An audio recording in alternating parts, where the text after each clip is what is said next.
Welcome back to the show. This is KDS Reviews. I'm going to talk this episode about acting. A lot of these movies today, it doesn't seem like they carry the heavyweight. The generation of the star seems to be gone and past. I want to talk about some of the great actors from this generation in the next episode of KDS Reviews. But in this one, we're going to talk about some from my generation. Start off with the chairman of the board, Frank Sinatra. And suddenly, this is a story of a group of crooks here. They're trying to assassinate the president. And they go into this house and kidnap this family, force them because they got a high house on a hill. And they're trying to get a good shot of the president. That story sounds familiar, doesn't it? Frank Sinatra was in a lot of heavyweight movies at this time, like From Here to Eternity. This guy carried weight, He had a lot of influence in Hollywood, too. Like this, what else? The Rat Pack, they covered in one of my other episodes.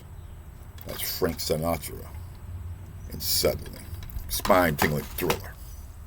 Here's a guy right here. It seems like to me he didn't really get the credit that he did. He's a great actor. Matter of fact, his son is in the remake of Hawaii Five-0. That's James Caan in Misery, co-starring Kathy Bates. This is also another great movie. Probably should save this one for like the fall and Halloween time. Plays this Arthur who's kidnapped by this crazed fan. She won't let him go. She breaks his ankles. She does all kinds of things to him. Kind of torments him. Like I said, Caan was in a lot of great other movies, like The Godfather. This guy is really, really good. He was really good in Godfather, actually. He's really good. I don't feel like he even got the credit for the great actor that he was. That's James Caan in Misery. Here's another guy right here. Like I said before, we're talking about the actor now, not his politics or anything. Robert De Niro. Raging Bull. This is the story of the rise and fall of the boxer Jake LaMotta. This movie's kind of weird because Martin Scorsese, who directs a lot of Robert De Niro movies, didn't even like boxing. He thought it was boring.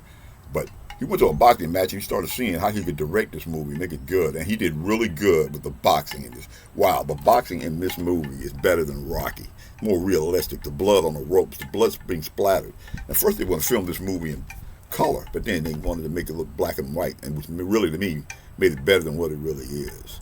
Now, De Niro has been in like every great movie that there is. Once Upon a Time in America, Goodfellas, the greatest gangster movie of all time. That's De Niro in Raging Bull. Co-starring Joe Pesci when he was unknown. Here's another guy. We don't see that much of him a lot anymore, but we used to see him in every other movie in the 70s and 80s. That's Dustin Hoffman, The Graduate. This is a really good coming-of-age story. He wasn't really the original pick. They wanted Robert Redford. I think Robert Redford, that guy, he's too much of a ladies' man to play this role of Benjamin. See, in this movie right here, he actually falls in love with this older woman. She kind of seduces him. But then he falls in love with her daughter, and he wants to marry her. And he does everything in his power to keep her daughter from marrying this other guy. And the ending of the movie, where he runs into the church to stop the marriage, they just sit there.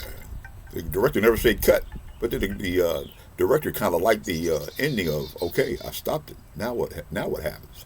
So that was left in the movie. That's Dustin Hoffman in The Graduate. Here's another guy, to me, right up there with Steve McQueen, Paul Newman, Cat on a Hot Tin Roof. This is the story of, it's a movie of a Tennessee Williams play, where he gets injured and Elizabeth Taylor has to take care of him. But he thinks she's been having an affair, so he doesn't want to touch her. He don't want to get her pregnant. And it's a story about her father who lies and says that he's dying of cancer, only to find out he really was dying of cancer. Newman was in a lot of great movies too, like Butch Cassidy and the Sundance Kid. It's a great combination of movies right here, of actors. Elizabeth Taylor, Burl Ives, Paul Newman, Cat on a Hot Tin Roof. Another great movie. Now, so out of these movies right here, these actors, these heavyweights, really from my generation, who do I think is the best one, acting-wise? I'm going to go with De Niro. De Niro is the king of acting, dude. It's really, you can't tell me anything that he's not great in. Goodfellas, Cape Fear, the list goes on and on and on. Once Upon a Time in America. Now, you may not like this guy's politics, but you got to give him credit for his acting. To me, he is the greatest actor of all time. That's right, I said it, the greatest actor of all time. That's Robert De Niro, Raging Bull. Remember, KDS Reviews is seen every Wednesday and every Sunday. And we do some few shows throughout the week talking about Hollywood and movie making. If you like this type of content, then like, subscribe, and share. Who do you think is the greatest actor of all time? And in the next KDS Reviews, I want to go through this generation's great actors and who I think at this current time is the greatest actor of all time from this generation. This is KDS Reviews, and I'll see you in the next video.